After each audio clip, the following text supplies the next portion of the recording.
Good evening and welcome to Sunset News this Monday evening. As always, we bring you news, community stories, economics, weather and sports. I am Diana Master. In the news tonight, President-elect Netumbo Nandi-Ndaitwah says that since the beginning of her presidential campaign, there have been many attempts made by desperate politicians and enemies to take her life. She recounted the several attempts at her life at the SWAPO victory celebration on Saturday. This video is courtesy of Rita Kakelo. It happened to me. They are not singing it now. They have been singing up it. When in 2017, I was involved in accident. Some people from parties, they thought she's finished. There are so many who are praying for this soul, for this heart, for this God. And they will continue to pray. Towards the end of 2022, one journalist called me and asked me a very interesting but funny and unbelievable question. Saying there are people who are saying you are not going to make it through 2023, you are going to die. What do you say about that? That is true.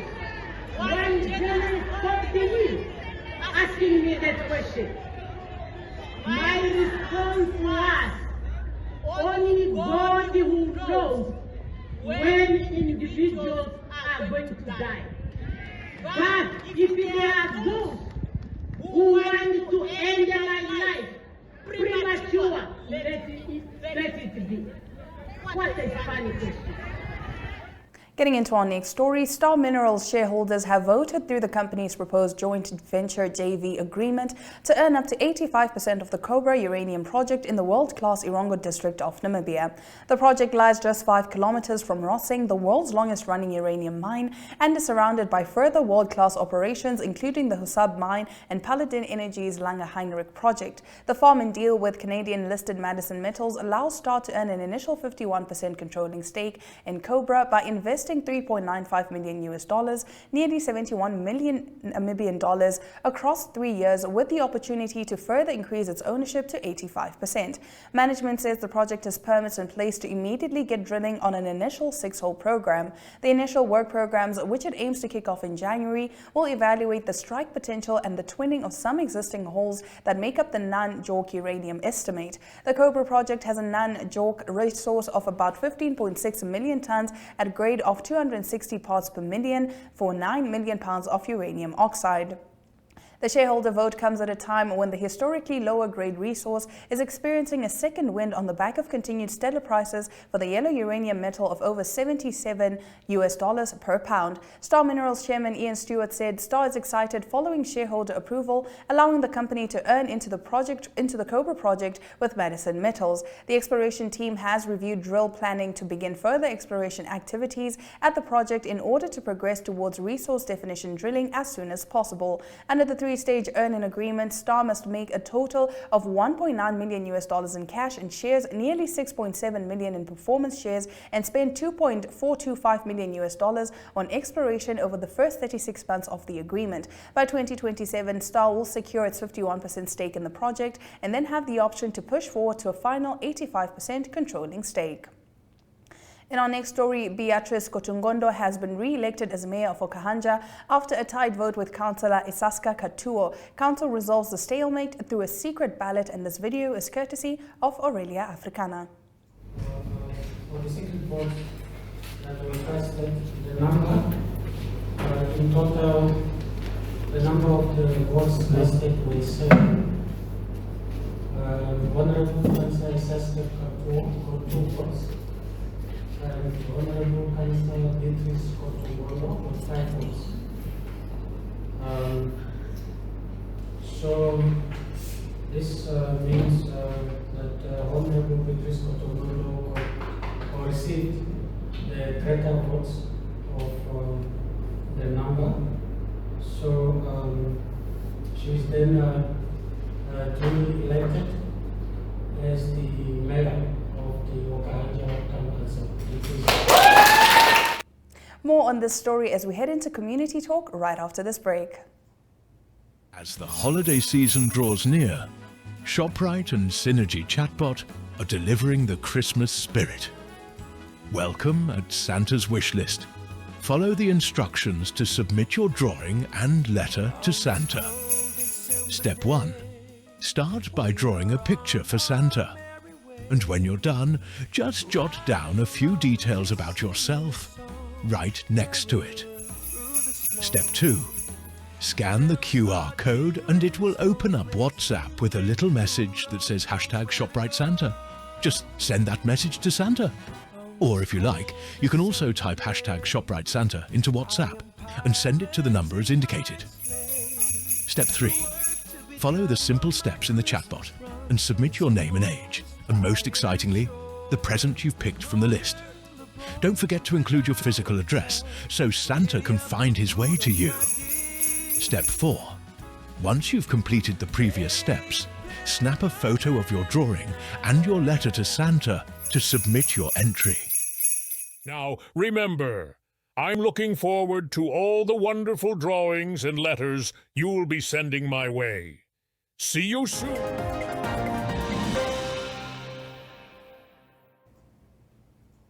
Getting into our community talk segment, Mayor Beatrice Kotungondo, newly re-elected, pledges to continue efforts to restore Okahanja as the garden town within the next 11 months. She also announced the groundbreaking of a private hospital in January 2025, a project expected to create 500 jobs and drive economic growth in the community. This video is once again courtesy of Aurelia Africana.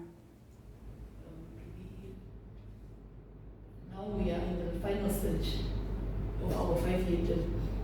We have about 11 months left on our councillors to be the last difference that we can in Okahanja. We know what the issues of Okahanja are, we know what the challenges are, we know where the burning issues are. So our energies and our resources should be directed to those areas of concern that we still have in Okahanja. We know that we have the water issues, we have the sewer issues, we have land that we still need to be giving to the people of Okahanja. So these are some of the issues that we are still sitting on. Although in 2024 we have done, or this year we have done quite a few things, upgrading of the roads, servicing of the Kunde 4 and 5, getting the approval from Roads Authority for the, what is the word that you call the dam site, the new dam site? The interchange going to the new dam site. So these are some of the activities that we have done through 2024. We have also appointed and employed a number of professionals in our workforce that was missing, key positions that was missing. The SU of Engineering and Property Development is now appointed. We have a Public Relations Officer who is appointed. We have a manager in the Lands Department, manager for the Lands Department who is also appointed. In economic news tonight, the sheep sector recorded a drop in overall marketing activities by 24% in the month of October compared to the same period last year. We get into this story and more economic news right after this break. Santa has a festive surprise for you. Starting 2nd December, unwrap the magic of Christmas with our Advent calendar. Spot the Christmas globes in your favorite newspapers from Monday to Friday. Scan the QR code or WhatsApp #AdventCalendar24 to the Synergy chatbot. Find the Christmas globes on NTV.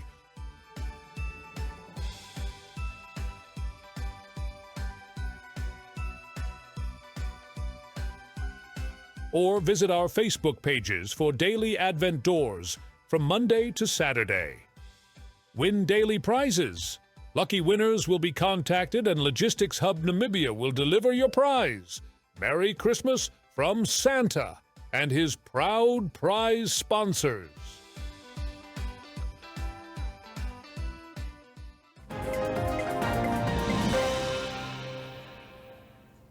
Headlining economic news, the sheep sector recorded a drop in overall marketing activities by 24% in the month of October compared to the same period last year due to weaker marketing activities recorded across all marketing segments. According to statistics by the Livestock and Livestock Products Board (LLPB), live exports of sheep dropped by 29%, with only 27,469 animals exported during October this year compared to 38,699 animals exported during the corresponding period of 2023. Throughput at A, B, and C class abattoirs declined by 17.3% and 10.3% respectively, going from a combined total of 14,377 heads in 2023 to 12,505 heads in 2024. The LLPB said that the Namibian A2 producer price peaked in October this year as abattoirs began slaughtering for the Norwegian market. During this period, the A2 producer price reached 85 Namibian dollars and 56 cents per kg, marking a significant increase in producer prices compared to earlier months in 2024. It said lamb and mutton exports delivery declined by 59.4% during the month under review, while year-to-date lamb and mutton exports totaled 64,814 kgs from 884,408 kgs exported during 2023. Of the October 2024 lamb and mutton exports, 92.2% went to South Africa and the remaining 7.8% went to Botswana. With regards to the goat sector, it experienced a 20.3% decline during the period under review. In 2024, a total of 11,438 goats were marketed during October compared to 14,355 during the same period in 2023. The decline is owed to a decrease in live exports and reduced slaughtering at local abattoirs. The LLPB said that the average producer lamb price increased to 35 Namibian dollars and 67 cents per kg, up from 27 Namibian dollars and 31 cents per kg recorded in October 2023. Meanwhile, the pork sector marketed 4,386 pigs year-on-year at LLPB-approved abattoirs during October this year, compared to the 3,979 pigs marketed during the corresponding period of 2023. It said that pork imports dropped drastically during the period under review. A total of 357,348 kg of pork came in as imports relative to 716,213 kilograms imported during 2023. South Africa, Spain, Germany, Denmark and Botswana emerged as Namibia's leading pork import markets during October 2024. The pork price ceiling under the scheme remains set at 51 Namibian dollars and 3 cents per kg. Now let's take a look at the financial indicators.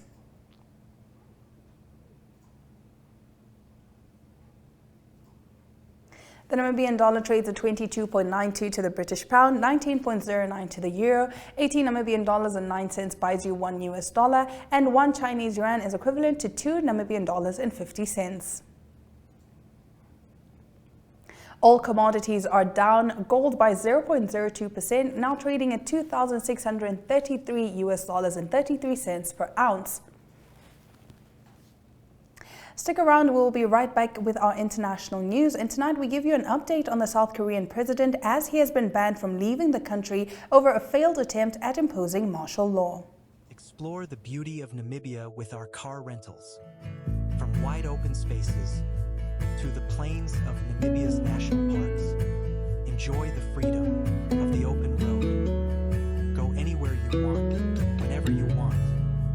We've got you covered, even in the most remote locations. Visit our website and see what we have to offer.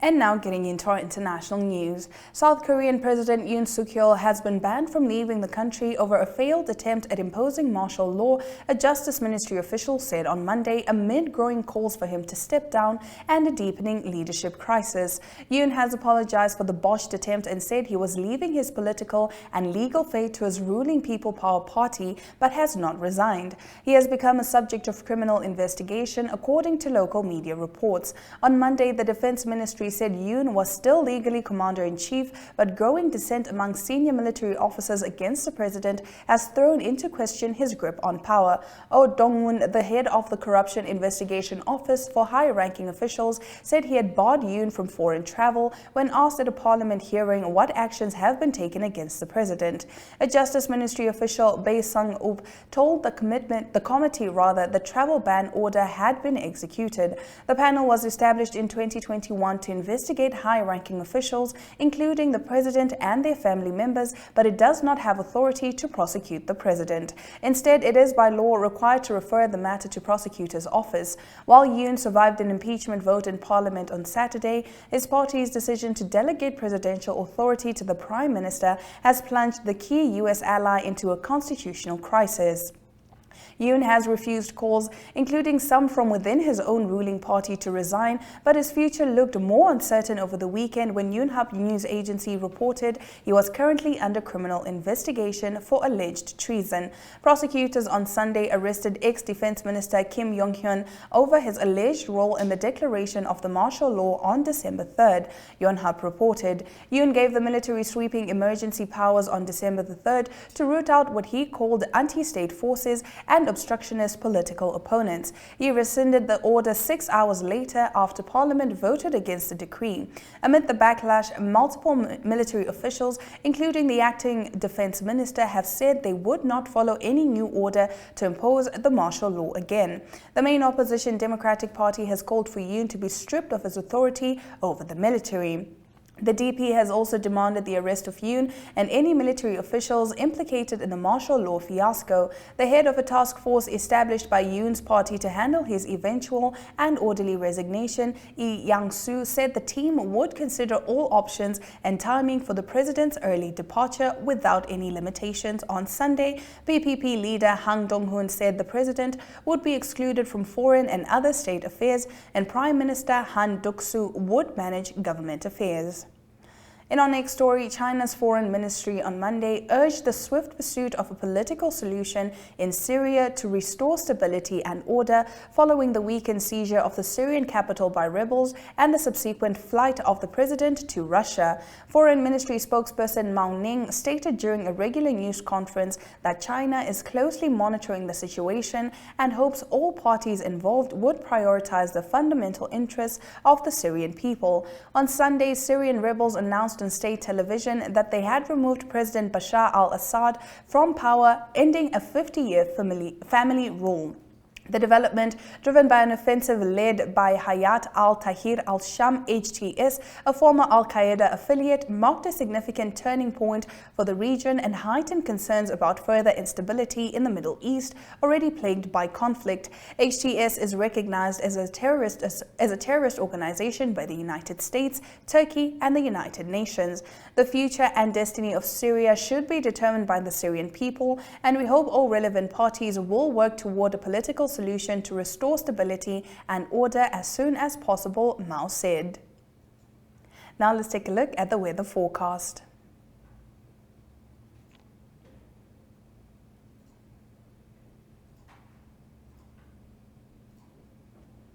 Katima Mulilo can expect maximum temperatures of 38 degrees Celsius and minimum temperatures of 20 degrees Celsius. In Windhoek, maximum temperatures of 37 degrees are expected and it's expected to be as low as 23 degrees Celsius.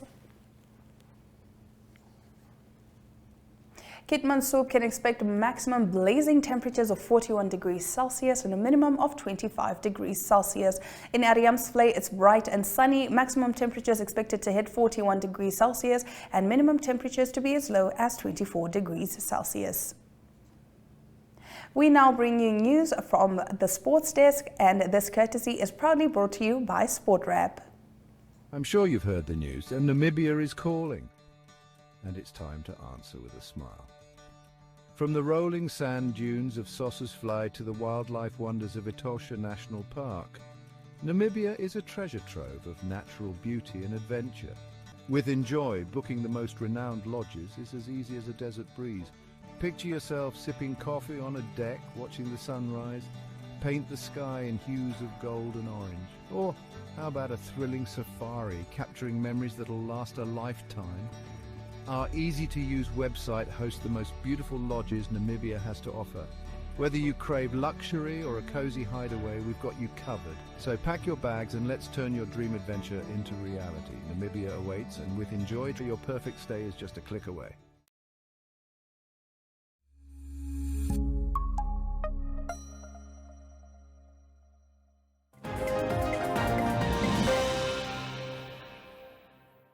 Good day everyone, time for international sports news, and starting off with soccer news first. It is lock leaders Liverpool that didn't play over the weekend. It was because the Merseyside derby against Everton was postponed. It was bad weather, stormy weather, and it was the Liverpool-Everton game that will take place at the end of December probably, or early in January in a midweek game.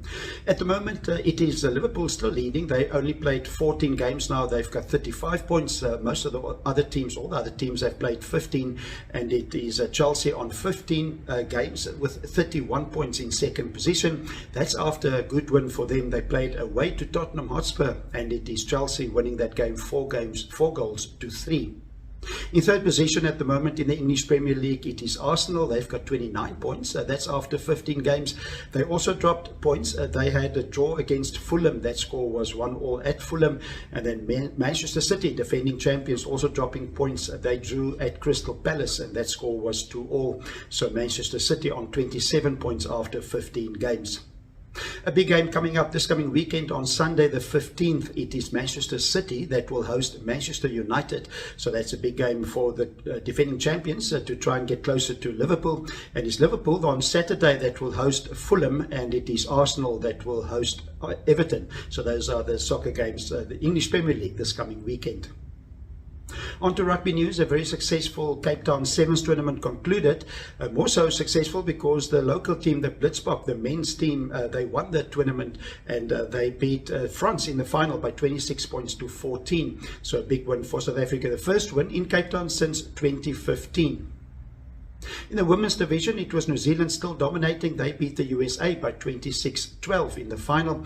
So the next tournament will be played in Perth. That will be in Australia late in January, on the 24th to the 26th of January.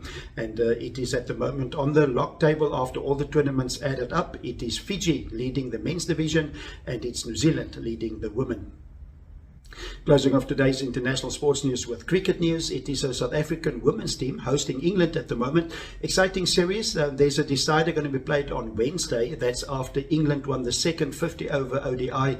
They won in Durban. They beat South Africa convincingly by 6 wickets. It's now 1-1. All to play for. The third ODI will be played in Potchefstroom on Wednesday. And also test match results from the men's division. It is Australia, comprehensive win against India. That's the second test that was played in Adelaide, and it is now 1-1 in that series. The third test will start this coming weekend in Brisbane. And also England, a comprehensive win against New Zealand. They're leading 2-0 in that test series. It was in Wellington in New Zealand.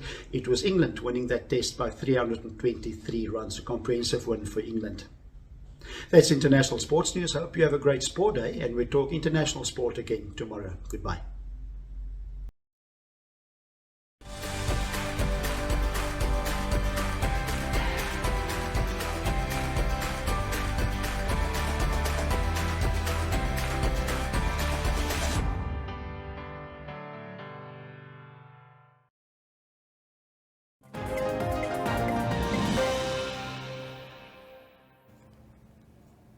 And with that, we have come to the end of the broadcast. Make sure you join Sunset News on Facebook and all the NMH platforms on weekdays, as well as on our website, oneop2.com. Sunset News screens on DSTV channel 285 and GoTV channel 25 every weekday from 7:30 to 8 p.m. I am Diana Master, and this has been Sunset News. Don't end your day without us.